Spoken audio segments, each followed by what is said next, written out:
So welcome to part 2 of our property chat with Angelika. In part 1, Angelika shared her journey with us from fashion to Foxdale Court. Mrs. Zovala. I'm going to officially call you Mrs. Zovala. Now each time I see you, I'll see Zovala. But now we have Foxdale Court. But her latest development is Foxdale Forest. And I think I would not, honestly, I'm sitting here, and if I were to take a picture and listen to the sounds and ask and give people an idea, guess where I am in terms of distance from Lusaka, they would probably think I'm very far away if they don't know Foxdale Forest. It's beautiful, it's serene, it's quiet. I've been here for the musical concerts, which have been absolutely amazing. But tell me, when I look at this, I mean, right now we can hear the truck in the background, which is nice because you can hear that there's stuff happening. What do you see Foxdale Forest like in 15 years' time, 15, 20 years' time? Where do you see, what's the vision when you close your eyes and picture, because your home is here as well. So tell me, what would you like it to be like in 15 years? The vision, it's a sustainable ecosystem. It's a safe, family-friendly environment. Mm-hmm. And if you really have to sort of close your eyes, then, I mean, just you listen to the sound of the trees blowing in the wind. If you look around, you'll see butterflies fluttering around you. Mm-hmm.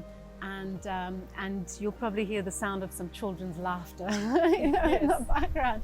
And basically that's Foxdale Forest. Mm-hmm. So it's living in a community with a supportive group of people around you, but in a green environment. Mm-hmm. So with Foxdale Forest, we have a primary forest here. Mm-hmm. It's about a 25-year forest currently. We've been sort of watching it grow as well during our 6 years living on this development. But if you think about what these trees will look like in another 20 years from now, it will be phenomenal. They'll literally be twice the size. Mm-hmm. And so one of our one of the core pillars of Foxdale Forest is to protect the trees. Mm-hmm. No generators, so it's an ecosystem where everyone has their backup power is through solar, and lots of homeowners, their primary source of power is also solar geysers, rainwater harvesting systems, so collecting the water from the rain, not building that many swimming pools, because swimming pools consume so much water. We have a lovely communal swimming pool here, so if you want to pop in the pool, you come over here. And then also rainwater harvesting pits. And a rainwater harvesting pit is when you direct the rainwater from your roof into the ground.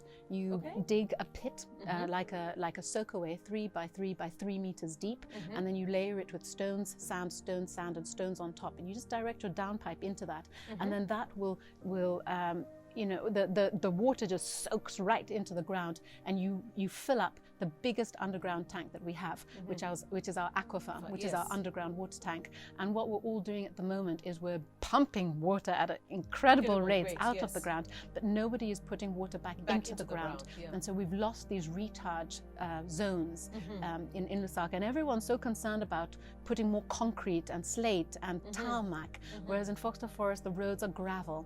And another reason, one reason why they're gravel is we want it to be a country housing development. That feeling when you go to work and you come back and it's just you just want to put your feet up and you just feel as though you're far away from the whole world. And we want to keep that feeling. And also it acts as a recharge spot. By not tarring the roads, it means that the water can just sink back into the ground rather than it just being washed away, into concrete drainages and then going into a river, and then that sort of eventually finds its way, into the Pacific or something. Like we need to fill the water here, right here, down below here, because this is where we need it. Exactly. So rainwater harvesting pits is a big part of it. And again, I spoke about life in Foxdale with Foxdale Court, and it's to have that life here. So I've got 2 children, a 5-year-old and a 3-year-old, and I mean during COVID times, my kids, they didn't want to go back to school, to be honest, because they had a great time. They had all their, we formed a little pod, which we still have. And the kids, they if you see just in front of us, there's a playground here, there's a swimming pool, there's a tennis court, and we have this clubhouse, which is for homeowners, for, we also have a membership scheme as well. Okay. But we keep it private. It is for the homeowners that, Yes, that live here. So it provides that place where people can meet each other, bring their kids can play together.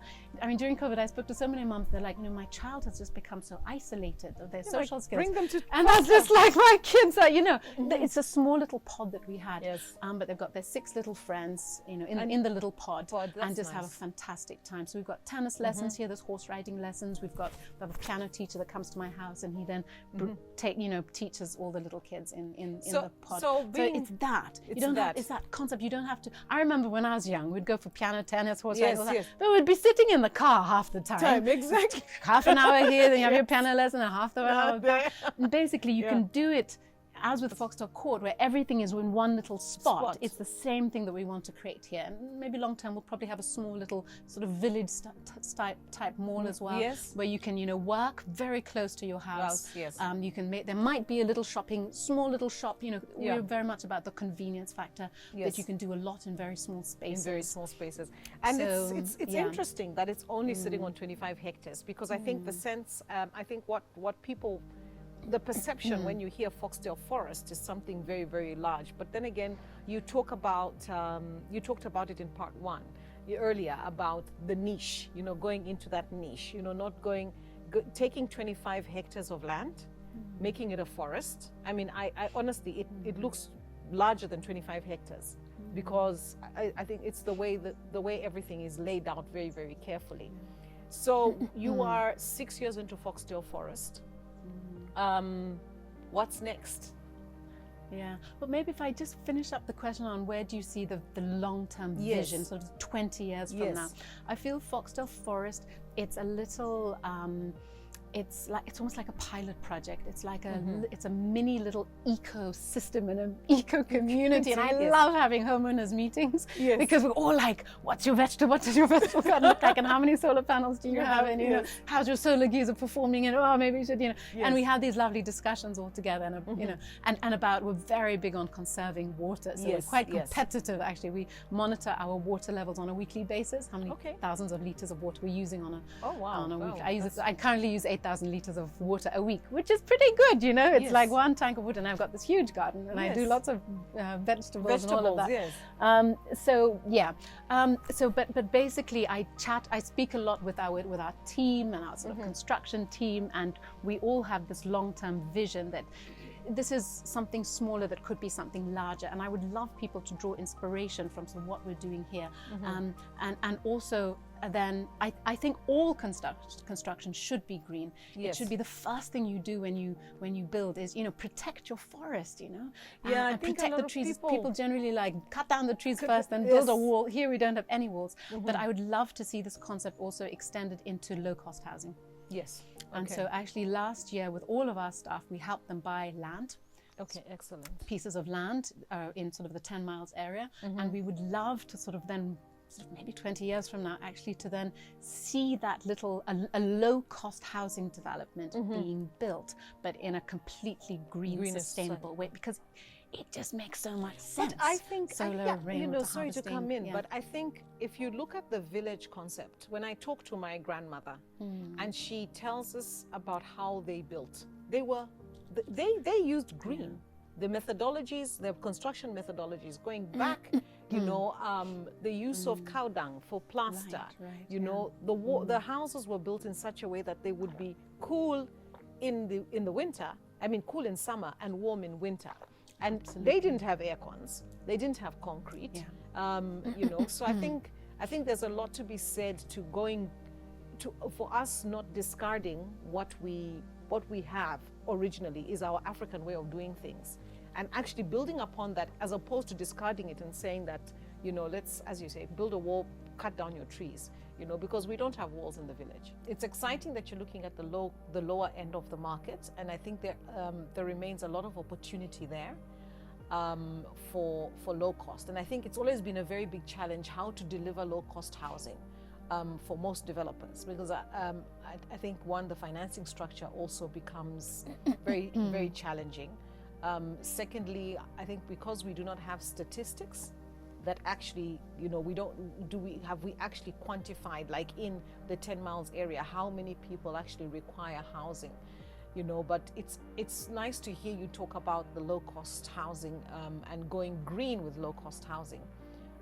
So I hope that we will be able to interview you in a few years' time again at the low-cost housing project, you know, sitting.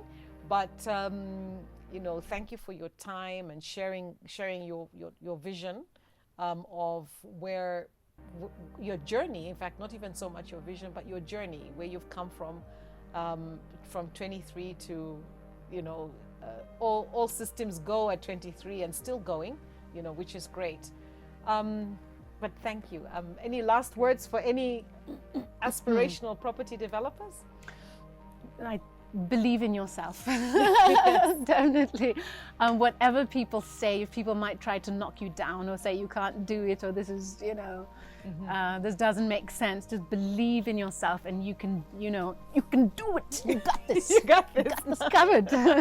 Thank you so much. Thank you so much, Angelika. And thank you everybody for watching and listening you can find us on our YouTube channels as well as Facebook. And please, if you missed anything, you can always go back and watch the video. I know that I will definitely be going back to watch. Thank you very much.